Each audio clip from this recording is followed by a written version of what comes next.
With Dying Light the Beast, a continuation of the protagonist's story from the original game, shambling onto consoles and PC in the very near future, it's the perfect time to refresh your memory on Techland's epic parkour zombie adventure, Dying Light.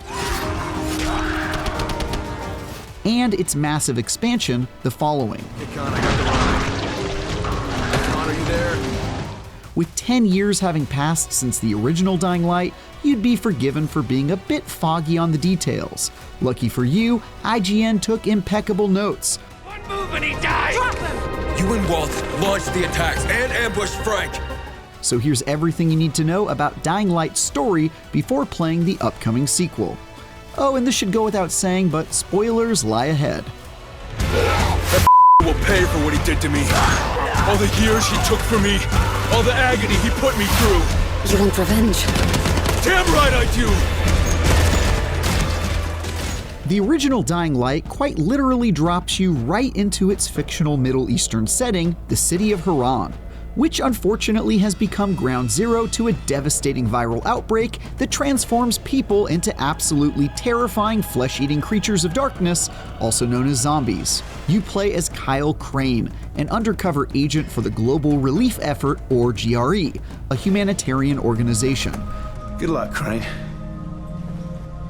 You enter the city under the guise of aiding survivors, but your actual mission is to track down Kadir Suleiman. a political figure who has stolen a file critical to the GRE. He stole a highly sensitive file which became his bargaining chip against the GRE, with instructions to publicize it if anything happened to him.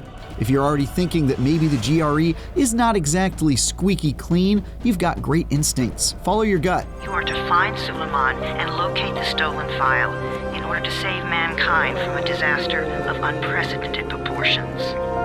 Your mission quickly goes sideways when you're attacked by goons acting on behalf of a warlord, then bitten by a zombie and infected with the virus, all within your first few moments in the city because you're super good at your job.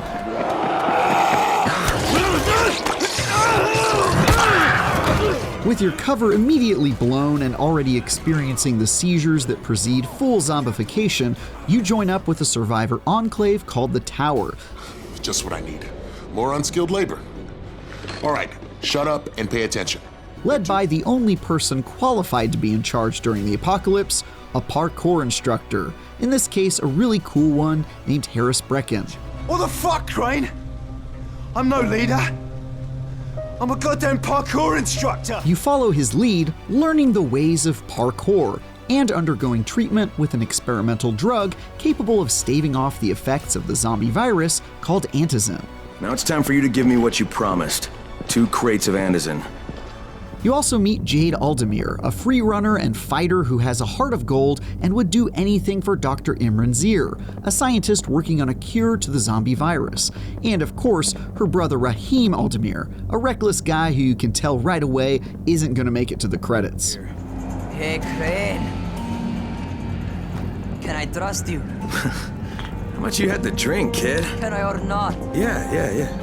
Well, you not only did the job Karim asked of you, but you made it back in one piece. Bravo. Can I get some antizin now? Did you think I would be satisfied so easily? You still have plenty to prove. With your crew of allies established, it's not long before you're properly introduced to Dying Light's villain and the man who stole the GRE file.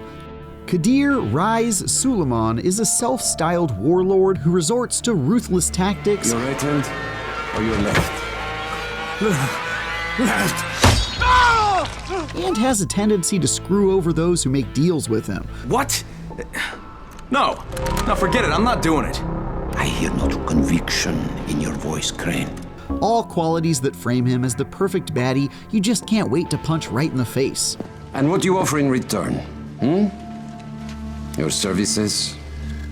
Your loyalty? Perhaps I should take both. His crew has been hoarding antizin and controlling Haran's black market through intimidation and violence, so you and your crew begin to sabotage his operations and rally survivors against him.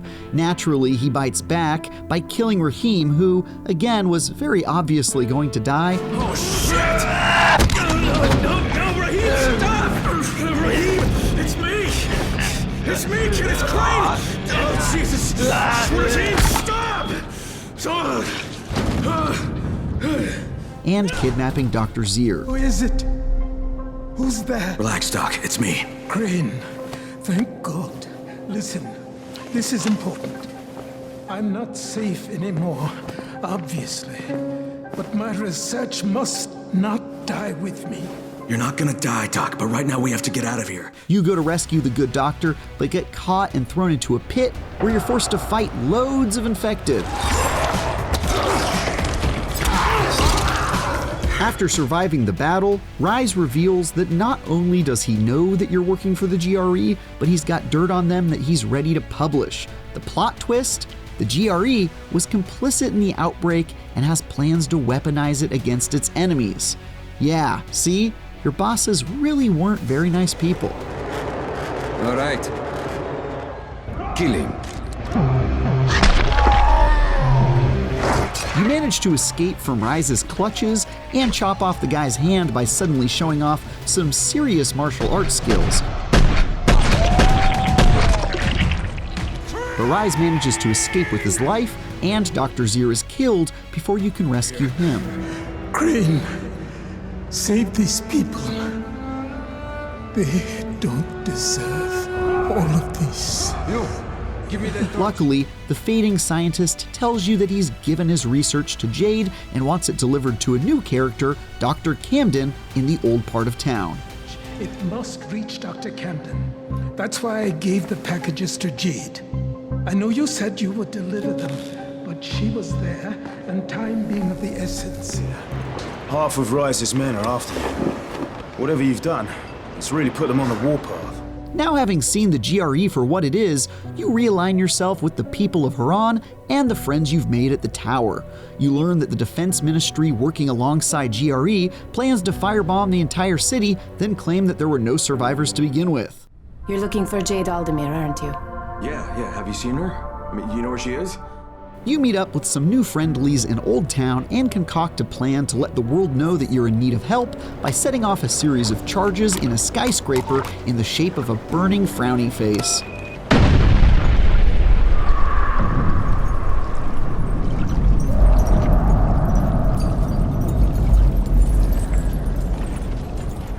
But a fighter jet sinks it right away to cover it all up.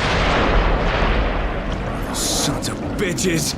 You then pivot to climbing to the top of a communications tower and sending out a message to let the world know you're there. Anyone who can hear me, please listen. My name is Kyle Crane, and I'm sending this message from inside the Haran quarantine. Colonel Tanner and the Ministry of Defense have lied to you. There are still survivors inside the walls.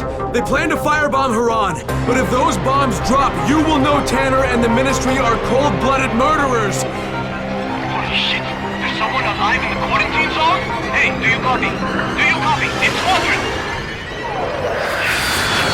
I knew it. This forces the firebombing plan to be halted, but the GRE contacts you with a new proposal. Bring it the cure Dr. Zier was working on, and you'll be extracted. Don't be ridiculous. Bring us the research, and everything will be fine. You want the research? Just wait for my signal. Unfortunately, you find out that Rais has kidnapped Jade before that happens. Jade? Oh shit, what have they done to you? Fine, Crane. Tahir knocked me over the head before he dumped me in here. Just give me a minute. I'll be right as rain. You do not have the luxury of a minute, Scorpion. In fact, what little time you have, you owe to me. Abduction certainly seems to be this guy's favorite move. You reach her, but find out she's been bitten and is turning into an infected. I'm fine. Just give me a second. Sweet little Jade is far from fine, Crane. She was bitten and infected hours ago.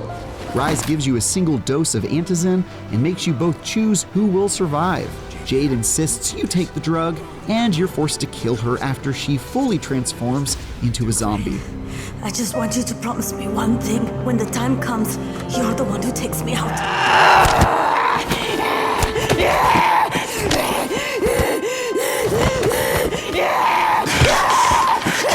Jade!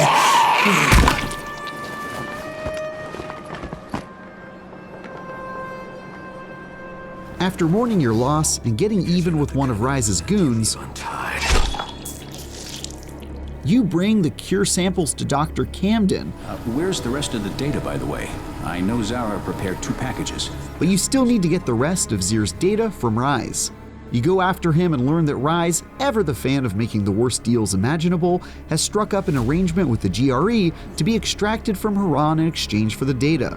Rais, where are you? Exactly where I should be, atop my own tower. Of course, mine is not quite complete, but it still stands as a monument to chaos.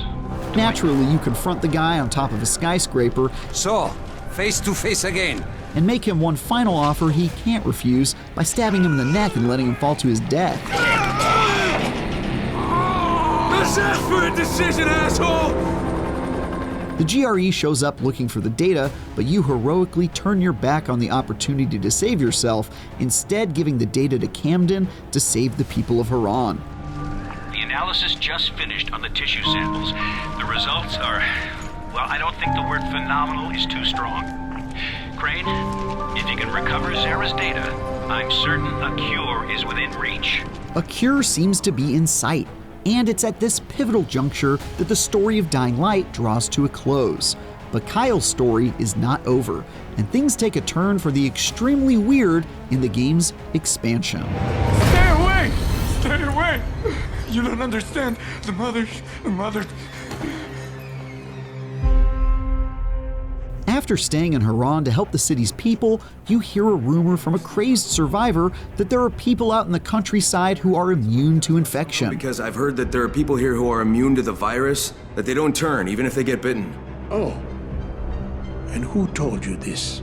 The cure Dr. Camden is working on hasn't made any progress yet, and Antizin is running low, so naturally, you head out to investigate.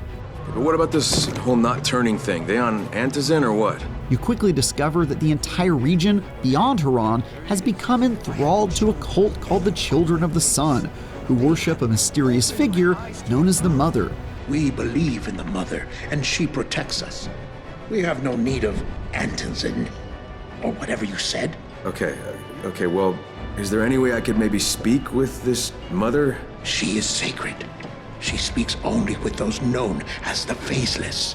They perform bizarre rituals and seem way too comfortable getting up close and personal with zombies. Mother, blessed by the sun, we praise you. But also seem to live without fear of the undead. Shit!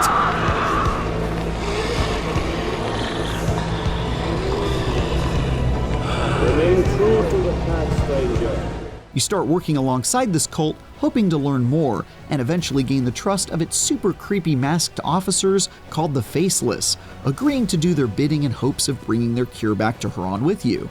You eventually learn that good old Rais's band of thugs are operating in the area. Shit, it's you. Damn, I could have killed you. Khan? That's me, so turn me loose, hey? What the fuck? It was you. You're working with Rais's bandits? Where is it, you son of a bitch? Where the hell is the cure? What? You're crazy. Don't fuck with me, Khan. Where is it? Trying to get their hands on the cure themselves. You track them to a dam where the Mother is hiding, but by the time you arrive, all of Rais's men are already dead. And here's where things get really weird. I awoke, down there, surrounded by the remains of the people who had trusted me. It was because of the light. Someone finally turned the power back on. You finally meet the Mother, and when she takes off her creepy cult mask, you see that she is fully infected, having been transformed into the most dangerous of infected, a volatile. Something else entirely. In the light, in the sun, my mind is my own. I'm filled with love you can't possibly imagine. But bizarrely, she's not feral like normal zombies, possessing sentience and the ability to speak, despite looking like a horrifying corpse monster.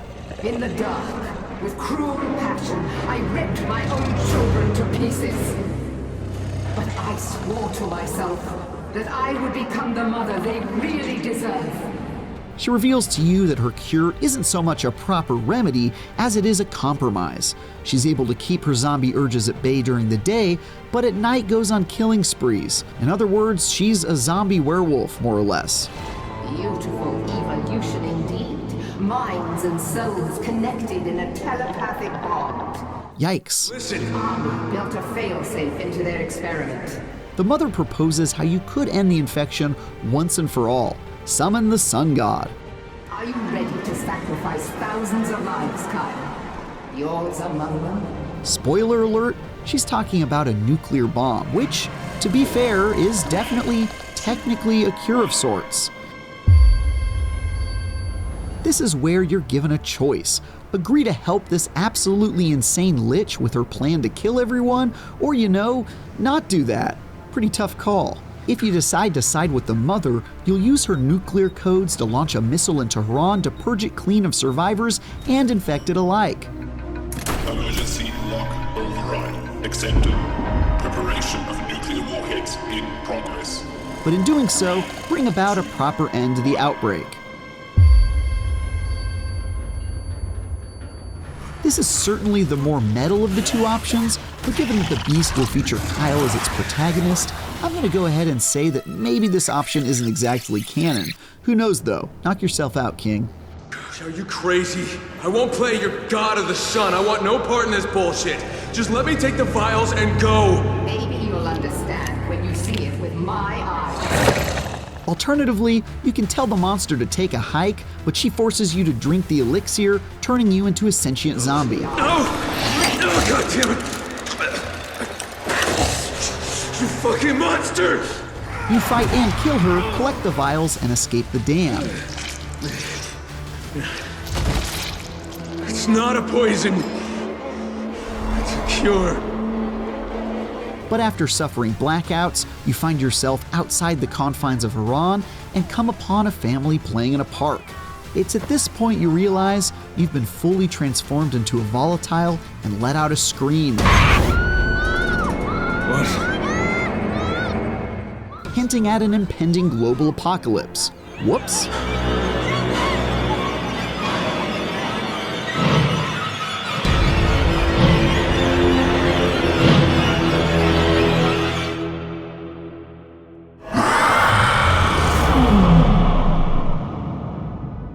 And that's where Kyle's story ends, at least until Dying Light: The Beast arrives. Now you might be thinking, how in the heck could they possibly make a sequel to this? And it's a fair question. What can you tell me about the Baron? He's a narcissistic sociopath. He's experimenting on humans like they're lab rats. This sequel picks up years after the following, and you once again play as Kyle Crane, who was apparently captured after the events of the following by a sociopath called the Baron, who experimented on him for 13 years. Now having escaped, he seeks revenge on his former captor and, as the title suggests, has some non-human DNA in him that seems likely to play a substantial role in the story.